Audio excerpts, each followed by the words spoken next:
ഒരു മുതിർന്ന പത്രപ്രവർത്തകനായ എൻ്റെ ഒരു സുഹൃത്തിന് മാതാ അമൃതാനന്ദമയി ആശ്രമത്തിലുണ്ടായ ഒരനുഭവമാണ് ഞാനിവിടെ നിങ്ങളുമായിട്ട് പങ്കുവയ്ക്കുന്നത്. ഞാൻ ആദ്യമേ തന്നെ പറയട്ടെ, ഞാൻ മാതാ അമൃതാനന്ദമയിയുടെ ശിഷ്യനോ അല്ലെങ്കിൽ അവരെ എതിർക്കുന്ന ആളോ രണ്ടുമല്ല. ഞാൻ നിസ്സംഗനായ ഒരു കേൾവിക്കാരൻ മാത്രമായിരുന്നു. എൻ്റെ സുഹൃത്ത് ഈ അനുഭവം അല്ലെങ്കിൽ ഈ കഥ എന്നോട് പറയുമ്പോൾ ഇത് സംഭവിച്ചത് 2013 തോന്നുന്നു. 2013 14 ആണല്ലോ മാതാ അമൃതാനന്ദമയിയുടെ 60ാം ജന്മദിനം വിപുലമായ പരിപാടികളോടെ ആഘോഷിച്ചത്. അന്ന് അത് റിപ്പോർട്ട് ചെയ്യാനാണ് എൻ്റെ സുഹൃത്ത് അവിടെ എത്തിയത്. എൻ്റെ സുഹൃത്തിനെക്കുറിച്ച് ഞാൻ തൽക്കാലം പേരോ അദ്ദേഹത്തിൻ്റെ സ്ഥാപനത്തിൻ്റെ പേരോ ഞാൻ പറയുന്നില്ല. പക്ഷെ ഞാൻ ഒരു കാര്യം പറയാം. അദ്ദേഹം ഒരു ഇംഗ്ലീഷ് പത്രപ്രവർത്തകനാണ്. കേരളത്തിലെ ഒരു മലയാള മാധ്യമത്തിൻ്റെ പ്രസിദ്ധീകരിക്കുന്ന അവരുടെ ഉടമസ്ഥതയിലുള്ള ഒരു ഇംഗ്ലീഷ് വാരികയിൽ പത്രപ്രവർത്തകനായിരുന്നു സുഹൃത്ത്. അപ്പോൾ സുഹൃത്ത്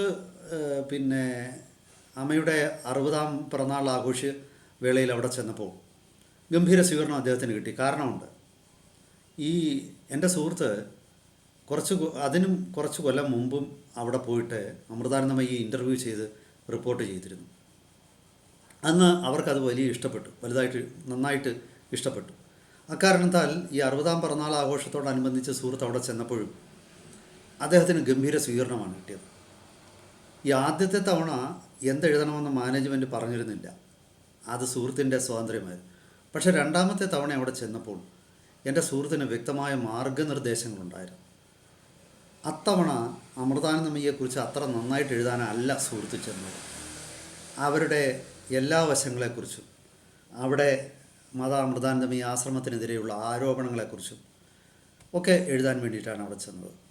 പ്രത്യേകിച്ച് മാതാ അമൃതാനന്ദമയിയുടെ കുടുംബത്തെ പരാമർശിച്ചുകൊണ്ട് ചില ഭൗതിക നേട്ടങ്ങൾ ആശ്രമത്തിൽ നിന്നും അവരുണ്ടാക്കുന്നു എന്നുള്ളൊരു വിഷയമായിരുന്നു സുഹൃത്തിന് കൊടുത്തിരുന്ന ഒരു വിഷയം. ഏതാണ്ട് ഒരാഴ്ചയോളം ആശ്രമത്തിൽ താമസിച്ച് അവിടവുമായിട്ട് പല ആൾക്കാരുമായിട്ട് സംസാരിച്ച് അങ്ങനെ വളരെ വിശദമായ ഒരു കുറേ ലേഖനങ്ങൾ എഴുതാനായിരുന്നു അദ്ദേഹം അവിടെ ചെന്നത്. അങ്ങനെ അദ്ദേഹം അവിടെ നിർണായകമായ ഓരോ ദിവസങ്ങളും കടന്നു പോകും. അപ്പോൾ ഞാൻ വിശദമായ ഈ അനുഭവ കഥയിലേക്ക് കടക്കുന്നതിന് മുമ്പ് എനിക്ക് നിങ്ങളോടുള്ള ഒരു അഭ്യർത്ഥന, നിങ്ങൾക്ക് ഇത് ഇഷ്ടപ്പെടുന്നെങ്കിൽ അല്ലെങ്കിൽ ഇത്തരം അനുഭവ കഥകൾ നിങ്ങൾക്ക് അറിയണമെന്ന് ആഗ്രഹമുണ്ടെങ്കിൽ തീർച്ചയായിട്ടും എൻ്റെ ചാനൽ ഫോളോ ചെയ്യുക, മറക്കണ്ട. ബെൽ ബട്ടൺ അമർത്തുക നോട്ടിഫിക്കേഷന് വേണ്ടിയിട്ട്. അപ്പോൾ നമുക്ക് വിശദാംശങ്ങളിലേക്ക് കടക്കാം. ഉൾക്കാഴ്ചകളിലേക്ക് സ്വാഗതം. ഞാൻ ഹരികുമാർ. അങ്ങനെ എൻ്റെ സുഹൃത്ത് അമ്മയുമായിട്ട് സംസാരിക്കുകയാണ്. ഒരു ദിവസം, ഞാൻ പറഞ്ഞല്ലോ ഒരാഴ്ച നീണ്ട ഒരു സന്ദർശനമായിരുന്നു, അത് താമസമായിരുന്നു ആശ്രമത്തിൽ. ഒരു ദിവസം എൻ്റെ സുഹൃത്ത് ചോദിച്ചു, അമ്മയുടെ അച്ഛനും അമ്മയും ഒക്കെ, പ്രത്യേകിച്ച് അമ്മയുടെ അച്ഛൻ, ആശ്രമത്തിൽ നിന്നും ഒരുപാട് സ്വത്തുണ്ടാക്കിയെന്ന്, അല്ലെങ്കിൽ ശരിയല്ലാത്ത രീതിയിൽ അദ്ദേഹത്തിന് വലിയ സാമ്പത്തിക നേട്ടങ്ങൾ ഉണ്ടാകുന്നു എന്നുള്ളൊരു വാർത്തയുണ്ടല്ലോ, ശരിയാണോ എന്ന് ചോദിച്ചു. സത്യത്തിൽ അതൊരു ഞെട്ടിപ്പിക്കുന്ന ചോദ്യമാണ്. ദൈവതുല്യയായിട്ട് ശിഷ്യന്മാർ കരുതുന്ന മാതാ അമൃതാനന്ദമയിയോട് അങ്ങനൊരു ചോദ്യം എൻ്റെ സുഹൃത്ത് ചോദിക്കുമെന്ന് ഒരുപക്ഷെ അവരും പ്രതീക്ഷിച്ചു കാണില്ല. ആശ്രമത്തിൽ ആ സമയത്ത് അമ്മയോടൊപ്പം ഉണ്ടായിരുന്ന പ്രധാന ശിഷ്യന്മാരിൽ ഒരാളും പ്രതീക്ഷിച്ചില്ല. പക്ഷേ എൻ്റെ സുഹൃത്ത് പറഞ്ഞു, അവരാദ്യമൊന്ന് അവരുടെ മുഖഭാവമൊന്ന് മാറിയെങ്കിലും അവർ വീണ്ടും വളരെ വേഗത്തിൽ തന്നെ സ്വാഭാവികത കൈവരിച്ചു. തിരിച്ചവരെൻ്റെ സുഹൃത്തിനോടൊരു ചോദ്യം ചോദിച്ചു, അങ്ങനെ മോന് തോന്നുന്നുണ്ടോ എന്ന് ചോദിച്ചു. അപ്പോൾ എൻ്റെ സുഹൃത്ത് വെട്ടിലായി. കാരണം സുഹൃത്ത് വ്യക്തിപരമായിട്ട് അഭിപ്രായം പറയാൻ പറ്റില്ലല്ലോ, അങ്ങനെ മുഖത്ത് നോക്കി പറയാൻ പറ്റില്ലല്ലോ എനിക്ക് തോന്നുന്നുണ്ട് എന്ന്. അപ്പോൾ സുഹൃത്ത് തന്ത്രപൂർവ്വം എന്തോ ഒരു മറുപടി പറഞ്ഞു. അപ്പോൾ അമൃതാനന്ദമയി അമ്മ വീണ്ടും ചോദിച്ചു, അല്ല മോനെ, പുറത്തങ്ങനെ ഒരു സംസാരമുണ്ടോ എന്ന് ചോദിച്ചു. അപ്പോൾ എൻ്റെ സുഹൃത്ത് പറഞ്ഞു, ഉണ്ടല്ലോ അമ്മേ, അങ്ങനെ ഒരു സംസാരമുണ്ട് എന്നഭിപ്രായപ്പെട്ടു. അതോടുകൂടി അതിന് കൃത്യമായ മറുപടി പറഞ്ഞു. എൻ്റെ സുഹൃത്ത് പറയുന്നത്, ചിലപ്പോൾ അമ്മയുടെ ശിഷ്യന്മാരോ ഭക്തന്മാരോ ഒക്കെ അച്ഛന് അവർക്ക് കുടുംബാംഗങ്ങൾക്ക് എന്തെങ്കിലുമൊക്കെ സഹായം ചെയ്യുന്നുണ്ടാവാം മോനെ, ഇല്ലെന്ന് ഞാൻ പറയുന്നില്ല. പക്ഷെ അങ്ങനെ ഒരു വലിയ രീതിയിൽ ഇവിടുന്ന് ധനം എടുത്തുകൊണ്ട് പോവുക ഒന്നും ചെയ്യുന്നുണ്ടോ? വീണ്ടും ചോദ്യമാണ്. അങ്ങനെ മോന് തോന്നുന്നുണ്ടോ എന്ന് ചോദിച്ചു. എൻ്റെ സുഹൃത്ത് തൽക്കാലത്തേക്ക് ഉള്ള ആ ഒരു പ്രതിസന്ധി ഘട്ടത്തിൽ ഇല്ല എന്നൊരു മറുപടി പറഞ്ഞ് ഒഴിഞ്ഞു.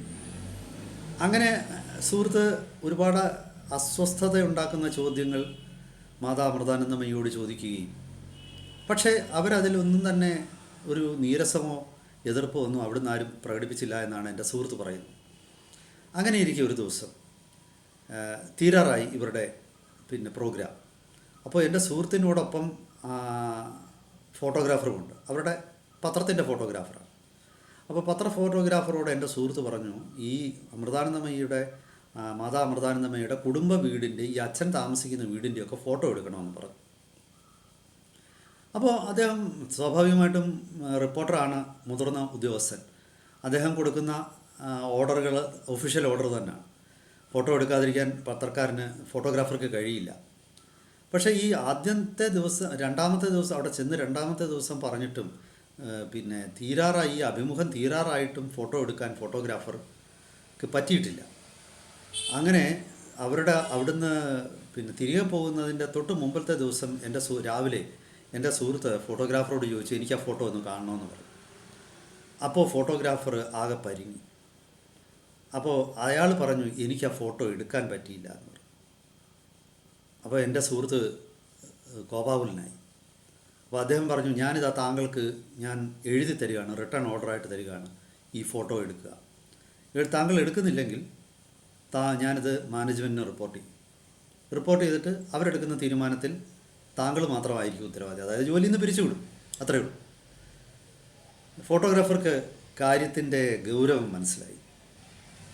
അടുത്ത ദിവസം എൻ്റെ സുഹൃത്ത് അന്നത്തെ ദിവസമൊന്നും ചോദിച്ചില്ല. അടുത്ത ദിവസം ചോദിച്ചു, ഫോട്ടോ എടുത്തോ? അവർ പോകുന്ന ദിവസമാണ്. ഫോട്ടോ എടുത്തു എന്ന് ഫോട്ടോഗ്രാഫർ പറഞ്ഞു. ശരി, കാണിക്കൂ. കണ്ടു. അങ്ങനെ അവർ തിരികെ പോകുന്നു. അങ്ങനെ തിരികെ പോകുമ്പോൾ എൻ്റെ സുഹൃത്ത് ലേശം വെള്ളമടിക്കുന്ന ആളാണ്, മദ്യം കഴിക്കുന്ന ആളാണ്. അങ്ങനെ ഫോട്ടോഗ്രാഫറും മദ്യം കഴിക്കും. അങ്ങനെ അവർ രണ്ടുപേരും കരുനാഗപ്പള്ളിയിലെത്തി. അമൃതാനന്ദമയി ആശ്രമത്തിൽ നിന്നും വള്ളിക്കാവിൽ നിന്നും കരുനാഗപ്പള്ളിയിലെത്തി.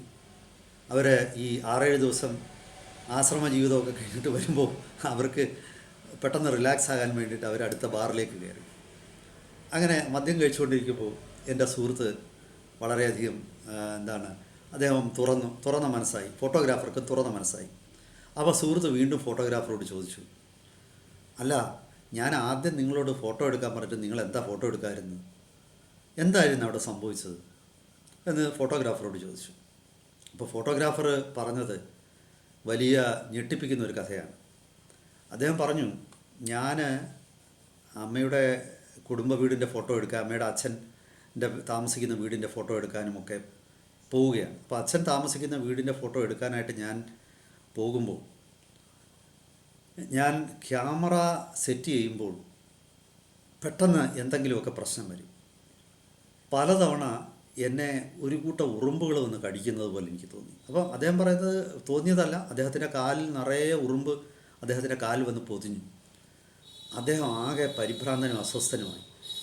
അദ്ദേഹത്തിൻ്റെ കയ്യിൽ നിന്ന് ക്യാമറ താഴെ വീണു. പക്ഷേ ലെൻസൊന്നും പൊട്ടുകയൊന്നും ചെയ്തിട്ടില്ല, അവിടെ മണലിലാണ് വീണത്. പക്ഷേ അദ്ദേഹത്തിന് ഒരിക്കലും ഫോക്കസ് ചെയ്യാൻ പറ്റുന്നില്ല. വല്ലാത്ത ഒരു പ്രതിസന്ധി.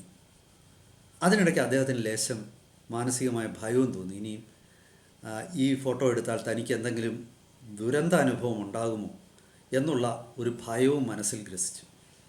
അദ്ദേഹം പറഞ്ഞു, ഇത് കാരണമാണ് ഞാൻ ഫോട്ടോ എടുക്കാതിരുന്നത്.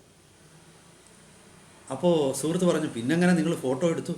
ഞാൻ അവസാനം നിങ്ങൾക്ക് എഴുതി തരുമെന്ന് പറഞ്ഞപ്പോൾ നിങ്ങൾ ഫോട്ടോ എടുത്തല്ലോ, അത് പിന്നെ അങ്ങനെ സംഭവിച്ചു? അന്നേരം ഈ ഉറുമ്പില്ലായിരുന്നു. അപ്പോൾ അയാൾ മറുപടി പറഞ്ഞു, നിങ്ങൾ അങ്ങനെ ഒരു ഓർഡർ എനിക്ക് തന്നപ്പോൾ എനിക്ക് മനസ്സിലായിരുന്നു ഇതൊരു ഒഫീഷ്യൽ ഓർഡറാണ്. ഇനി എനിക്ക് ഇതിൽ നിന്നും ഒഴിവാകാൻ പറ്റില്ല. എൻ്റെ മുമ്പിൽ ഫോട്ടോ എടുക്കുകയല്ല മറ്റൊരു വഴിയുമില്ല. എന്നാൽ ഫോട്ടോ എടുക്കാനുള്ള ധൈര്യം എനിക്കില്ലതാണ്. പിന്നീട് ഞാൻ ചെയ്തത്, ഞാൻ നേരെ ചെന്ന് മാതാ അമൃതാനന്ദമയോട് സംസാരിച്ചു. ഞാൻ ഇങ്ങനൊരു പ്രതിസന്ധിയിലാണ്, ഞാൻ എന്ത് ചെയ്യണമെന്ന് പറയും. അപ്പോൾ അവർ ചിരിച്ചുകൊണ്ട് പറഞ്ഞു, മോൻ ഫോട്ടോ എടുത്തോളൂ, ഫോട്ടോ തെളിയും എന്ന് പറഞ്ഞു. അങ്ങനെ എനിക്ക് ഫോട്ടോ എടുക്കാൻ പറ്റി എന്നാണ് ഈ ഫോട്ടോഗ്രാഫർ എൻ്റെ സുഹൃത്തിനോട് പറയുന്നത്. പക്ഷേ സുഹൃത്ത് പറഞ്ഞു, അദ്ദേഹത്തിന് അതങ്ങോട്ട് വിശ്വാസമായില്ല എന്ന് പറഞ്ഞു. കാരണം അദ്ദേഹം പറഞ്ഞു, ഒരുപക്ഷെ ഈ ഫോട്ടോഗ്രാഫർക്ക് ഈ ആശ്രമവുമായിട്ട് എന്തൊക്കെയോ കടപ്പാടുകൾ ഉണ്ടാവണം, അതല്ലെങ്കിൽ വർഷങ്ങളായിട്ട് ആശ്രമവുമായിട്ട് ബന്ധമുള്ള ഒരാളെന്നുള്ള നിലയിൽ അദ്ദേഹത്തിന് എന്തൊക്കെയോ അവിടെ എന്തെങ്കിലുമൊക്കെ ആനുകൂല്യങ്ങൾ കൊടുത്തിട്ടുണ്ടാവാം, ആ തവണ അപ്പോൾ തന്നെ കൊടുത്തിട്ടുണ്ടാവാം. ഈ ആനുകൂല്യങ്ങളൊക്കെ കാരണമാവാം അദ്ദേഹം ഫോട്ടോ എടുക്കാതിരുന്നു എന്നാണ് എൻ്റെ സുഹൃത്ത് പറഞ്ഞത്. അദ്ദേഹത്തിന് അത് വിശ്വാസം, അദ്ദേഹം അങ്ങനെയാണ് ചിന്തിച്ചത്. അല്ലാതെ ഫോട്ടോഗ്രാഫർ പറഞ്ഞ അത് അയാൾ സത്യമാണ് പറഞ്ഞത് എന്നൊന്നും എൻ്റെ സുഹൃത്ത് വിശ്വസിച്ചില്ല. പക്ഷേ എന്നോട് സുഹൃത്ത് പറഞ്ഞു, ഞാനത് വിശ്വസിച്ചായിട്ട് ഭാവിച്ചു. കാരണം അയാളുമായിട്ട് ഞാൻ വഴക്കുണ്ടാക്കേണ്ട കാര്യമില്ലല്ലോ. മാത്രവുമല്ല, അയാൾ ഫോട്ടോ എടുത്ത സ്ഥിതിക്ക് ഇനി അതിനെക്കുറിച്ച് പരാതി പറയേണ്ട ആവശ്യവും എനിക്കില്ല. എന്തായാലും സുഹൃത്ത് പറഞ്ഞു അദ്ദേഹത്തിന് അതൊട്ടും വിശ്വാസമായില്ല. പക്ഷേ അതിനൊരു സംഭവം ഉണ്ടായി എന്നുള്ളത് അതൊരു വാസ്തവമാണ് താനും.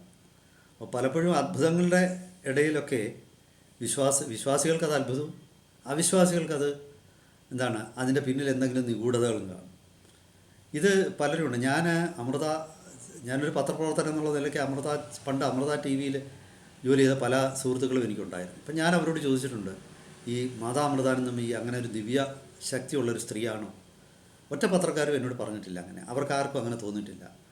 പക്ഷേ അവർ വളരെയധികം ബുദ്ധിമതിയായ, പ്രായോഗിക തലത്തിൽ ചിന്തിക്കാൻ കഴിയുന്ന ഒരു വ്യക്തിയാണെന്നാണ് എല്ലാ പത്രപ്രവർത്തകരും പറഞ്ഞിട്ടുള്ളത്.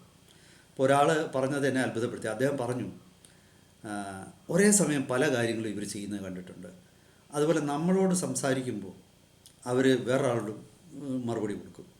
അത് എനിക്കും തോന്നിയിട്ടുണ്ട്. ഞാൻ സത്യം പറഞ്ഞാൽ ഒരു 20 വയസ്സ് തൊട്ട് ഒരുപാട് സന്യാസിമാരെ കണ്ടിട്ടുണ്ട്. പക്ഷേ ഏറ്റവും ഒടുവിൽ ഞാൻ കാണുന്നത് മാതാ അമൃതാനന്ദമയിയാണ്. അത് ഭക്തിയായിട്ടൊന്നും അവിടെ പോയതല്ല, വേറൊരു ഒരാളുടെ ഒരു ദൂതനായിട്ട് അവിടെ ചെന്നു. ഒരു വിഷയത്തിന്, അവർക്കും ആശ്രമത്തിനും എനിക്കും താല്പര്യമുള്ള ഒരു വിഷയത്തിൽ അവിടെ ചെന്നു. അങ്ങനെയാണ് എനിക്ക് കാണാൻ പറ്റിയത്. പക്ഷേ അന്ന് ഞാൻ ശ്രദ്ധിച്ചു, എന്നോട് സംസാരിക്കുമ്പോൾ തന്നെ മറ്റുള്ളവരോടും ഒരേ സമയം മറുപടി കൊടുക്കാനും സംസാരിക്കാനും അവർക്ക് പറ്റുന്നുണ്ട്. ശാന്തമായ സ്വഭാവം ചിലപ്പോൾ ദേഷ്യപ്പെടുന്നുണ്ട്. പക്ഷേ ആ ദേഷ്യത്തിന് പെടുമ്പോഴും അവർ അവരുടെ ഒരു സംയമനം പാലിക്കുന്നുമുണ്ട്. എന്തായാലും ശരി, അത്ഭുതങ്ങളുടെ ലോകത്തിൽ എനിക്ക് തോന്നുന്നു പലതും മനുഷ്യനാണ് അത്ഭുതങ്ങൾ ഉണ്ടെന്ന് അങ്ങനെ ഊഹിച്ചെടുക്കുന്നത്. വളരെ പ്രായോഗിക ബുദ്ധിയും ചിന്തിക്കാനുള്ള ശേഷിയും ഒക്കെയുള്ള വ്യക്തികളാണ് ഈ ആത്മീയ ഗുരുക്കന്മാർ പലരും. അങ്ങനെ ചിന്തിച്ചാൽ മതി. അവർക്ക് നിങ്ങളുടെ പ്രശ്നങ്ങൾ പലപ്പോഴും അവർ മറുപടി പറയുന്നത് അവരുടെ പ്രായോഗിക ബുദ്ധിയിൽ നിന്നാണ്. അവർ മാനസികമായിട്ട് വലിയ സമതുലിതാവസ്ഥയിലായിരിക്കാം. ഈ സമതുലിതമായിട്ടുള്ള, അതായത് പോയിസ്, കമ്പോഷർ എന്നൊക്കെ ഇംഗ്ലീഷിൽ പറയും, സ്ഥിതപ്രജ്ഞത എന്നൊക്കെ വേണമെങ്കിൽ പറയാം. അതൊക്കെ വലിയ വാക്കുകളാണ്. സാധാരണഗതിയിൽ ഞാൻ പറയും, പ്രായോഗികമായിട്ട് ബുദ്ധിയുള്ളവരും സാമാന്യം പെട്ടെന്ന് ദേഷ്യപ്പെടുകയൊന്നും ചെയ്യാത്തവരും വളരെ ചിന്തിച്ചും ആലോചിച്ചും മറുപടി പറയുന്നവരും ഒക്കെ ആയിരിക്കും. അപ്പോൾ സ്വാഭാവികമായിട്ടും നിങ്ങളുടെ വാക്കുകളിൽ നിന്നും നിങ്ങളുടെ പ്രശ്നങ്ങൾ അവർക്ക് മനസ്സിലാവുകയും അവർ അതിന് പ്രായോഗികമായ പരിഹാരം നിർദ്ദേശിക്കാൻ ശ്രമിക്കുകയും ഒക്കെ ചെയ്യും. ഇതാണ് പല അത്ഭുതങ്ങളുടെയും പിന്നിലുള്ളതെന്ന് എനിക്ക് തോന്നുന്നു. എന്തായാലും ഇത്തരം കൂടുതൽ വിഷയങ്ങളുമായിട്ട് നമുക്ക് വരും ദിവസങ്ങൾ കാണാം. അതുവരേക്കും എല്ലാവർക്കും നമസ്കാരം.